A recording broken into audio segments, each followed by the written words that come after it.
Kailangan agapan agad. Lamok.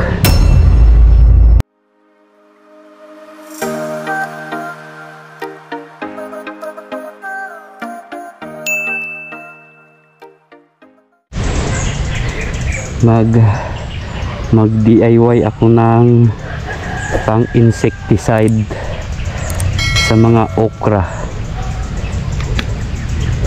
Kasi ano na tawag nito,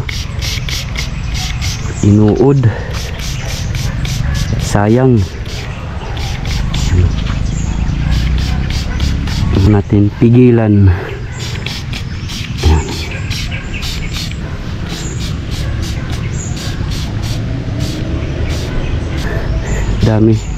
Dami na sanang dahon kaso kinain ng mga uod. Kaya kailangan isprayan.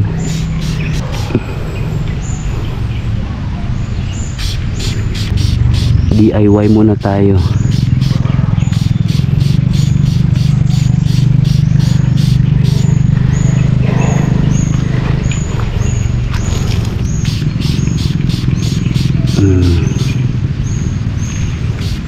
Ito kasi naputol yung ano.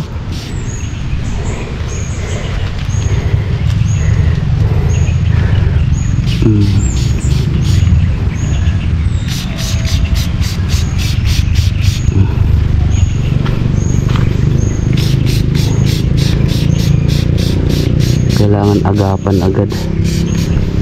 Lamok. Tula din. Patula. Ayan.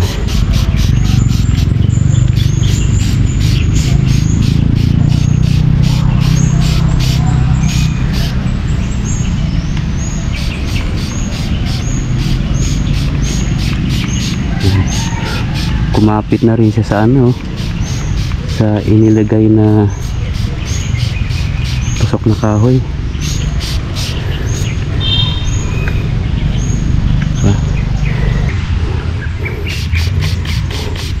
Kailangan natin isprehan ang ating mga tanim na kalabasa kasi yung iba kinain talaga yung mga dahon.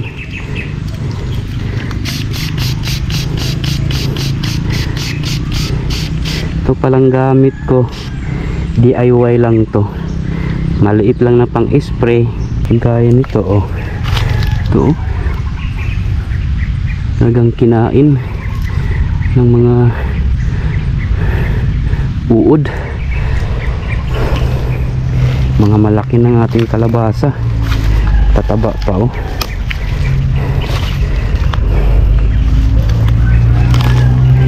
Tapos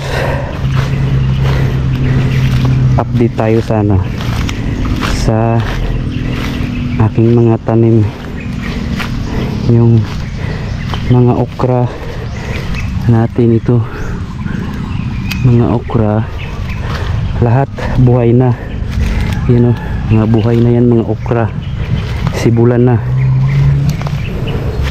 Itinanim ko lang siya ng isang araw, yun, nagsibol na lahat yung mga okra. Kasama yung doon ay tinanim ko, nagsibol na lahat. Tapos yung ating dito na parte, mga pakwan, ayun na, nagsibulan na lahat yung mga pakwan. Yun, nakikita na natin yung resulta. Malalaki na.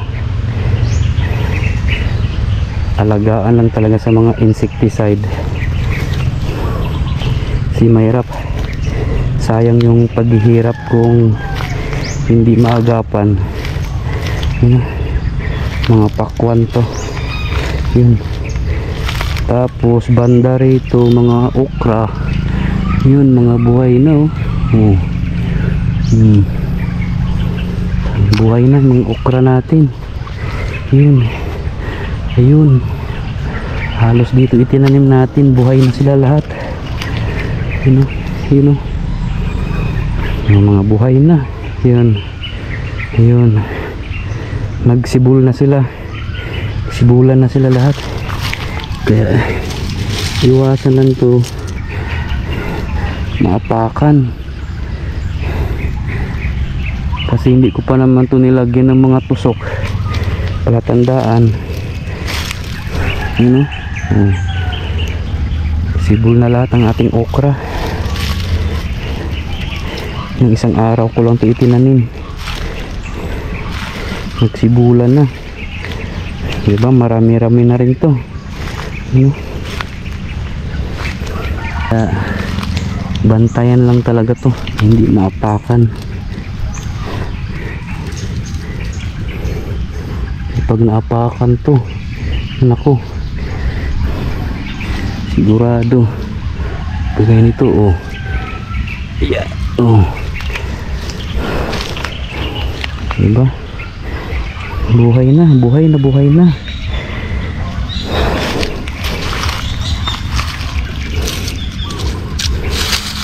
Yun oh.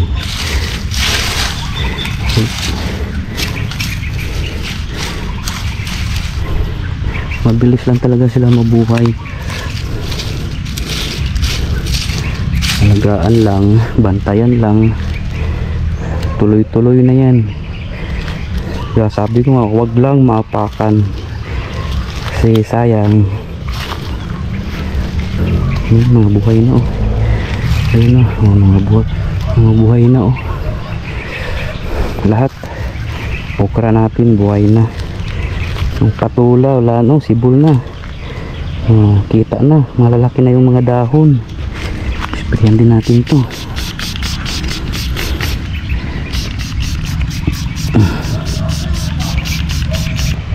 Ito na pala guys, yung aking nagawa ngayon.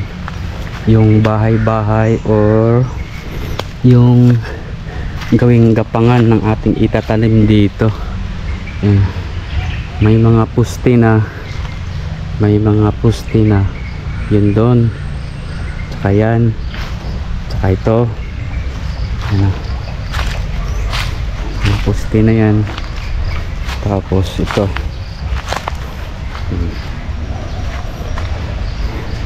ito na ito, ayan, mga puste na. Ito yung pinakagitna natin. Medyo malaki kaunti ang inilagay sa gitna kasi ito yung pinakapuwersa sa lahat, yung gitna. Dandahan lang, may nakuha pa naman akong mga kahoy, unti din yan.